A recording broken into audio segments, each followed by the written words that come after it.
Good afternoon. Happy Monday. Welcome back. This is We the Future. I'm Bryce Wheeler. Thank you for tuning in. Happy Monday. A new week is upon us. We are 10 days officially away from Christmas morning. So if you haven't gotten your holiday shopping done, now's the time. Remember, the true meaning of the season, as always, is our Savior, Jesus Christ, and celebrating who he is to us, as well as his birth. We've got a few things that I would like to discuss today, so we're going to dive straight into them. We appreciate you tuning in, and we've got a absolute amazing episode prepared and ready for you all. So let's dive into it. Welcome back. Let's go.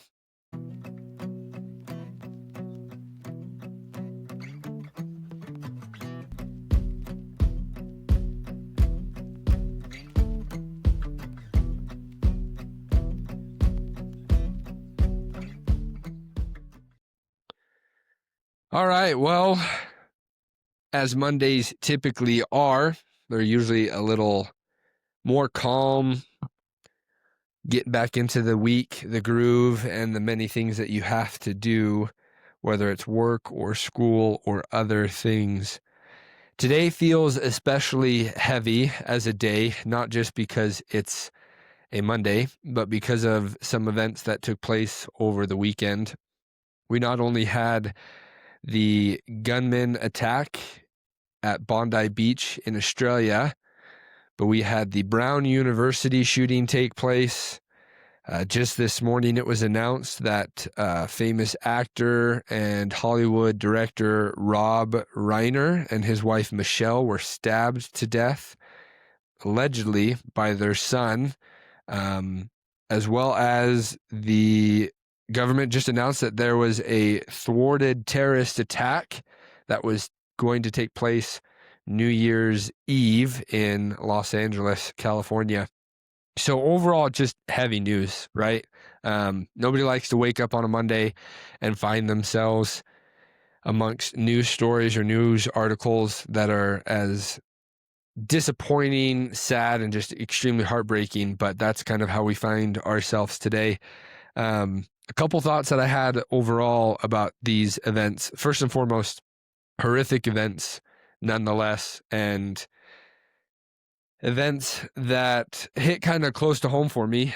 Some of you may know, some of you may not know, I am a member of the Church of Jesus Christ of Latter-day Saints, served my mission, a 2-year service mission in Australia. I got to serve in Melbourne, so it's a few hours south of Bondi Beach, a few hours pretty much completely south. So it's a far distance away, but a lot of the people that I served obviously weren't close to the event, what took place, but I mean, you come to know, serve, and love a people and a country, and Australia is one of those that I hold very near and dear to my heart. So it's just sad, super upsetting what took place. Obviously, there's going to be lots of news articles about it. Of course, it's going to be an ongoing investigation. Right now, all we know is it was two Islamist extremists who opened fired using hunting rifles. Now, Australia is a country, and I learned this firsthand over there. Australia is a country that's they don't have the same type of gun laws as we do. They're they are way more strict in their gun laws. You can still get firearms, but you just have to go through a more rigorous vetting, background check and licensing process. But hunting rifles are ones that are a little bit more easily accessible. And so that's the types of weapons that were used by the assailants. So super sad. About a dozen people, they're reporting a little bit more, close to about the 14 to 16 range, are dead. Obviously, it was an attack on some Jewish people that were celebrating Hanukkah. So just overall horrible, regardless of your political aisle, what side you fall on. what religious ideas you have or religion you may fall and believe in. It's just super disappointing that this continues to happen, and it's the world that we live in. But on our home front, we had the Brown University shooting take place. Multiple people dead already. Super, super sad. Apparently, the shooter is still at large, and they're still having a big manhunt to find them. But I mean, these types of events you never want to see happen, especially when it's targeting, just innocent people, right? But we're going to jump into a couple of different items more that I want to break down for you all today. There's a lot going on in our world and in our country. And a couple of things I wanted to talk about today is Argentina. What's going on in Argentina? There's a lot of news about Argentina, news about what we're doing there. And so I've been putting it off for a couple of days, mainly because we had a couple of episodes I wanted to make sure we got out last week. So today we're going to dive into what's happening over there. And then we're going to talk a little bit more on kind of some policies that we're seeing our federal government put out that I am not a big fan of. Probably you aren't as well. But let's dive deep into this Argentina event. Or excuse me, not Argentina, Venezuela. In Venezuela right now, we are being told that America is going to Venezuela to combat, to take on, to fight against the narcotics that are allegedly coming into America. In the most recent weeks, we've seen multiple airstrikes from our federal government and our federal forces taking out small boats that have outside engines, boats that are probably mainly used for fishing, for traveling small distances on water. We've seen our armed forces take out multiple boats and claim that the reason why they're taking those boats out are they are containing and bringing drugs, specifically cocaine, into America. And so we are getting rid of those boats for that reason. Not a lot of news came out until very, very recent, because now we are to the point where we are lining up multiple warships in the Gulf of America. Basically, at any moment's notice, it could even be right now while we're recording this episode, or even when it's out, that we will be in a war or conflict with Venezuela. Now, the whole idea, narrative, and notion that we're going to Venezuela to attack them because of the drug problem, look, do some research, look it up. There's not a single type of narcotics that's being produced right now in Venezuela. There are a lot of narcotics, specifically cocaine, that's being produced in Colombia, which is very close to Venezuela. But the idea that these single engine boats, engines that are outside of, they're outside engine boats, that these are the boats that are bringing narcotics to our southern border, specifically through Miami, it's a farce. There's no way that that's happening.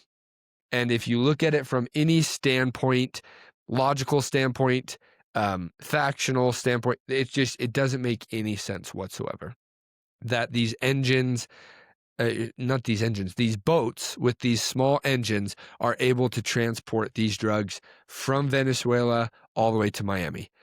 There were multiple reports that say that they would have to refuel up to 20 different times even to make it to Miami, let alone be able to successfully just pull up onto a beachfront property in Miami and then just get the drugs out and going.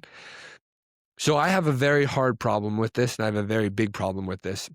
And it goes back to, at the end of the day, for me at least, and I'm going to try to paint the picture for all of you so that, once again, not that you can have my views, but that you can at least understand where I'm coming from and draw upon your own conclusions and your own theories.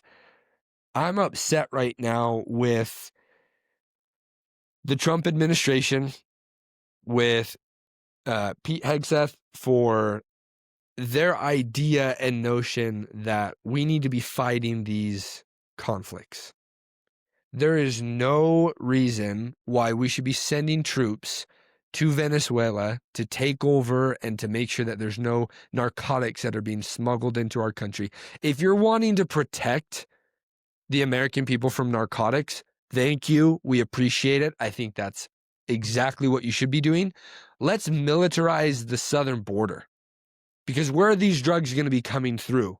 They're going to be coming through our southern border. So for President Trump to say that we're just going to go attack Venezuela on their home front to be able to help them and to also be able to help ourselves so that we're not seeing these drugs smuggled into our country, I don't buy it. I don't believe it. What I do believe, and it's coming out more and more, is the alternative reason as to why we're going to Venezuela, and that's because of oil. Now, let me try to break this down succinctly so that it's easy to digest and easy to understand. Right now, our economy is fairly bad. It's poor, right? I think a lot of you would agree with me. We've done multiple episodes, talked about topics with the economy and how it's not looking as good as what Trump promised. Now, with that, Trump promised a lot of different things. And I think there's a very good argument to be made that these things will take time.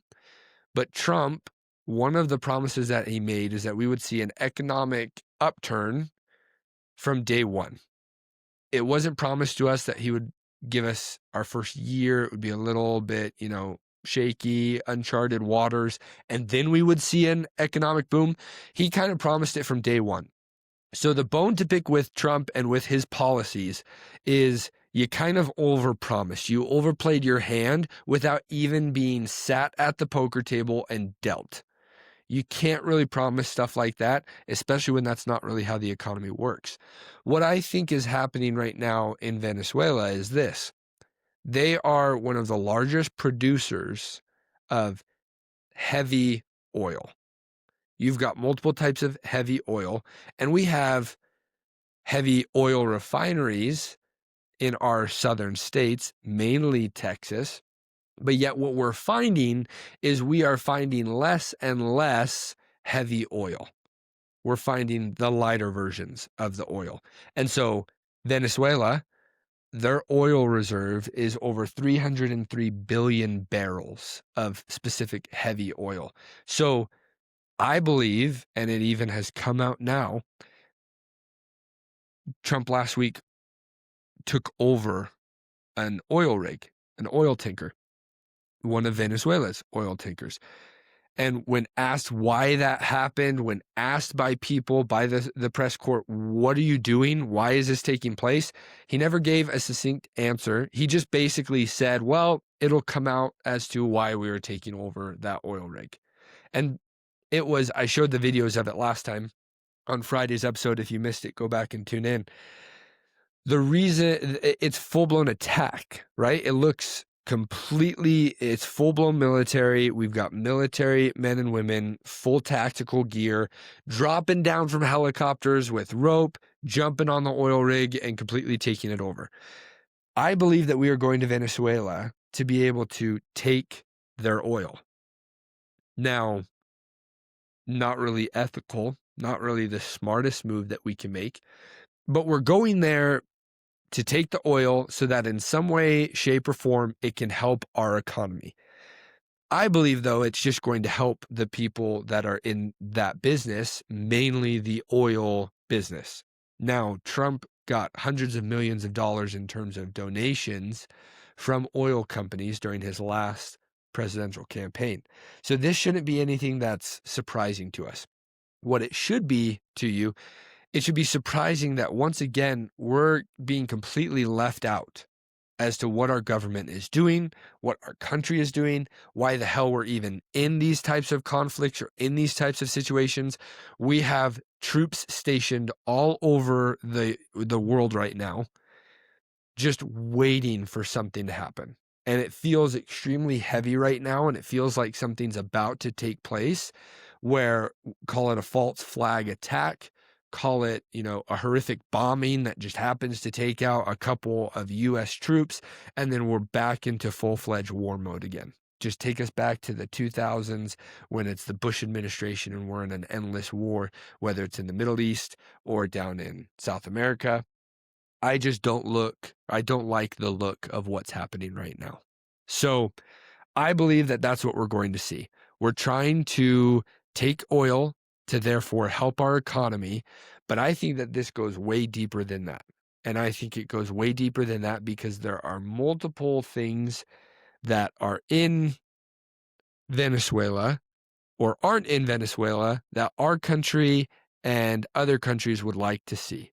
And that's mainly a Rothschild controlled bank, a banking institution. Now, why do I talk about this?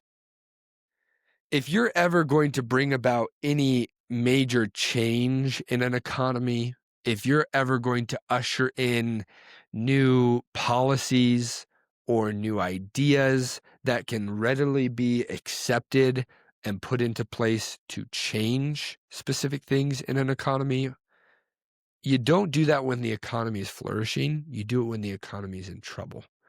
So what I think we're going to see right now is we are seeing both the red and the blue sides of our government chase the green. We are seeing right now our government go into Venezuela to take oil to then help our economy grow. But all it's going to do is increase, we talked about this a few episodes back, the K-shaped economy that we're following in or that we find ourselves in. Now, take you back to the K-shaped economy. Those who are in positions to grow, those who are in financial positions where they aren't living paycheck to paycheck, they don't have fewer than $1,000 in their bank account or in their savings, they are going to continue to get rich. And those who are living paycheck to paycheck, those who aren't in a financial positive situation, they're going to continue to get poor. So that's why we call it a K-shaped economy, because as a K is laid out, the rich get richer, the poor gets poorer. It trends up and it trends down based off of your financial situation. I overall think that that's what we're going to see right now. We're seeing our economy get worse and worse as we are getting promised by our politicians, our government. Trump is in the news stating things like, our economy is affordable and that affordability is a Democratic hoax. I just think overall, going into Venezuela is putting us into another conflict that we shouldn't be in. It's putting us into a position where there's probably going to be conflict and there's going to be people that die. And it's a situation that I don't like and I don't think we need to be in at all. Now, whether it is about drugs, I don't think it is. I think there's other reasons as to why we're there. And those reasons are coming out more and more and actually looking a little bit more like they are the truth. So to me, that's where I think we need to be drawing the line is we can't be doing stuff like this at all. To take on the war on drugs and to fight that, sure, okay. Go to the southern border, secure it, make sure that we're actually doing something that benefits the American people. Don't be doing stuff like this. So that's my opinion. Something else that I wanted to talk about today is the attack that we saw in Australia, mainly with this idea that gun-free zones are safe, that countries who adopt stricter gun laws become therefore safer. It's not true. It's just not. There's an argument that can be made and should be made that the more people you have in a society who are lawful owners of guns, who lawfully obtain them, who use them, who train with them, who become familiar with them, that's a society that you're not really going to attack. That's not one that you're going to have a lot of mass shootings in. For example, and I don't have all these statistical data pulled up in front of me, but the state of Montana, right? My wife and I are watching Yellowstone. You're not going to go into a house or to a ranch or to a farmstead or homestead in Montana and expect to be able to walk in, steal some money, steal some belongings, and not get shot. There's probably crime in Montana. In fact, there is crime in Montana, but there's probably not as much as what you see in other cities or other states. Just, in my opinion, solely on the fact that people know that there are armed citizens that live in Montana, that people up there, they like their guns, they use them, they know how to use them, and they're not afraid to use them. And so I think what we saw in Australia over the weekend, of course, is extremely tragic and horrible. But I think it gives us greater evidence that a lot can be said with societies that ban guns and ban firearms. We've talked about it a long time ago on the podcast that when countries ban citizens from owning guns, it starts to get a little bit closer to dictatorships, communist countries, countries where citizens have very, very few laws that protect them and few rights. So I think that's something that needs to be said about Australia. I'm not advocating that Australia changes their laws. Of course, I'm not an Australian citizen. What I am advocating for, though, is this is the time that, especially if you're a man in America, and I think, look, man, women, you need to all be doing this, but especially to the men, as those who have been called by God to be protectors of the family, of children, of women. This is the time that I hope you start to wake up to go out and legally obtain a handgun, to be able to train, to learn how to use it, to become familiar using it, and to carry it on you. Here in Utah, it's one of those great states that we have the constitutional carry laws that allow us to conceal carry or open carry as long as we're above a certain age. And I think that's fantastic. But I also think it's very important, too, to obtain a concealed firearms license. I have my concealed permit. I carry all the time. And I tell people all the time, or those who ask, friends, family, people that I'm close with, I don't carry for myself. I don't carry for my own protection. I carry to protect others. Now, as weird as that might sound to you, it makes complete logical sense to me. In the event that there was a mass shooting or a shooter and I found myself to be in that situation, I'm going. And I'm doing it to protect everybody else.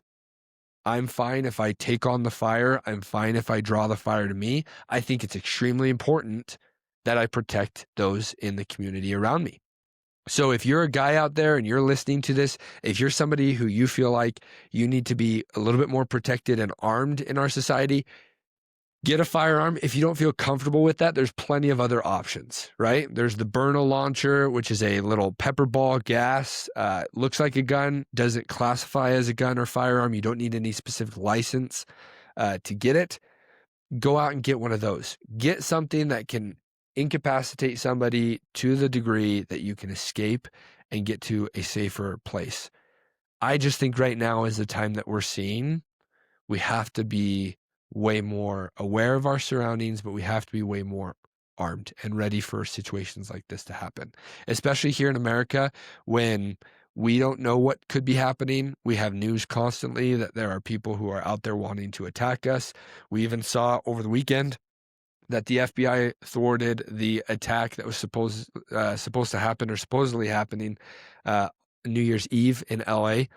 These are the events that we're talking about, and these are the times that we have to be awake for, that we have to be ready for these times, these acts of conflict, because they're here, they're going to continue to happen, and it's just a matter of time. So be prepared, get ready, and do all that you can to make sure that you find yourself in that situation. If you ever do, you are somewhat prepared and ready to take on the forces of evil. All right. The next topic that I want to discuss and go over today is a lot of things came out over the weekend as well about the COVID-19 coronavirus vaccine and its safety, its effectiveness. And I just want us, we've talked about it before. I want to go over this because I feel like this is extremely important for us to go over. Right now, the FDA, by the end of 2025, so in the next, 16 days, they plan to put a FDA black box warning label on the COVID-19 vaccination. Now, what is a black box warning label? It is the strongest warning that the FDA can put on a prescription or over-the-counter medicine in terms of complete safety, effectiveness. It's the strongest label that they can give. They can slap it on there and basically just say, this is not effective. It's not, in my opinion, not trusted, and to raise extreme caution. I want to know who the hell is going to jail. I want to know where the outcries, the protests, the people who are upset about this entire sham that got pulled over our eyes are. Because if you remember, back in 2020, we were told the following: that it's safe, that it's effective, that do it for others. It's super important. If you want to see grandma, you need to go get a shot. If she wants to see you, you need to make sure she gets the shot. If you need to go to her funeral, make sure you're vaccinated. Oops, we messed up. And you don't just need one, you now need 30. Who the hell is being held accountable? And I'm a little worked up about this because you were called anti-vaxxer, racist, horrible names back in 2020 if you decided that you weren't going to get the vaccine. You were told that you're going to be killing people, that you're going to spread the disease, that people are going to die and they're going to be on your hands because you're the asshole who didn't get vaccinated to protect other people. And not only with that, I have multiple people that I care and love more than anyone else in this world who decided and chose for themselves to follow recommendations and to get those vaccines. I didn't, and I'm completely proud that I didn't. But where is the accountability? That's the feelings that I'm carrying right now, is where are we going to see the accountability come?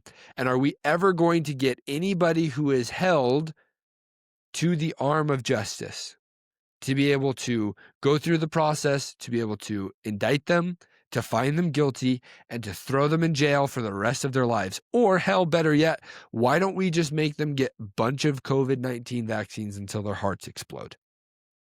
Because we saw right through the BS back in 2020, at least I did, that this was a lie.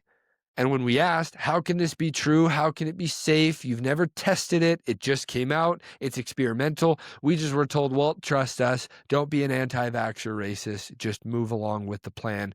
Make sure you get it. And now we're seeing multiple studies come out from the University of Stanford that there are heart conditions and heart disease, that there is cancer being linked back to it. There's multiple cancer doctors who have said that they are seeing spike proteins in cancer cells now that can only come from types of mRNA vaccines. And that's exactly what the COVID-19 vaccine was. And so all this time, we've been lied to and manipulated into believing that we're supposed to get this vaccine so that we're safe and it'll be effective, and that if you get the shot, you won't have to get more, that you won't get the disease, it'll slow it down, you'll be completely immune to the entire situation that we find ourselves in. And yet that just simply was not the truth. It never was the truth. And now many people are suffering from diseases, death, ailments that won't go away for the rest of their lives because they believed what they were told. And now we find a manipulative government doing the exact same thing, but now they're just not holding anybody accountable. Nobody is being held to any sort of justice at all. And people are suffering from the COVID-19 effects, from the effects of the disease, the effects of the vaccine. And this isn't something now that you guys can call me a conspiracy theorist over. These are actual facts, hard evidence that are coming out. And as we've learned, facts don't care about your feelings. This is the truth, and this is what we are seeing. We were lied to, we were manipulated into believing that if we got the shot that they claimed was effective, that we would be safe, that we would be able to go about our normal lives, still work, still be able to function outside of our house, and yet that simply just wasn't the case. So I would like to know who is being held responsible and when we can see any sort of justice being given. That's it for today. Pretty big weekend in terms of news and the cycle of news. Just not a whole lot to go over. Most of them are pretty self-explanatory. Today, we should be getting some sort of a news out about the conversation between Candace Owens and Erica Kirk, which I'm excited to see what took place, what was said, if we ever see any of those details, and to what end this little tiff or feud is going to take. I definitely think that we're going to see hopefully some sort of resolution or at least peaceful dialogue so that we're not going back and forth blaming one side versus the other side. But also with that being said, remember what we talked about last time. I think this is all just something that's used to distract us from what is actually happening, which what's happening right now? Well, the Senate is voting on whether or not we are going to give another aid package bill, aid bill to Ukraine and to Israel to the tune of hundreds of millions of dollars. So just stay alert, stay focused on things that are happening. I think that could be said with what we saw in Australia over the weekend, what we're seeing with the Erica Kirk, Candace Owens saga, as well as a bunch of other things. I think overall, there's a lot of fake and gay news that's happening right now, not taking away from anything that's happened. Of course, it's all tragic. But I think that there's a lot more nefarious issues going on. We've got a good episode coming on Wednesday. I'm really excited. We're going to have a guest on Wednesday. It's going to be a very good guest, Micah Kunkel. If you don't know who he is, we're going to dive into all of that. We'll have lots of good questions to ask him on Wednesday. Him and I have been communicating back and forth. So we've got a good episode on Wednesday that we're going to get out for all of you here soon. Other than that, thank you for tuning in. Like and subscribe. Share it with those who you feel like would benefit from it. I apologize that today's episode was a little shorter and probably not my best work, but we are constantly improving and getting better 1% every single day. Appreciate all of you and your support. Follow us on our Instagram, on Spotify, Apple Podcasts, as well as on YouTube. If you have a YouTube account, please subscribe to our YouTube channel. It takes just a few minutes. Not even that, a few seconds to click subscribe, but it helps grow the program quite drastically. So anything that you all can do to help, I would really appreciate it. But thanks for tuning in. I'm Bryce Wheeler, and this has been another episode of We the Future. Take care.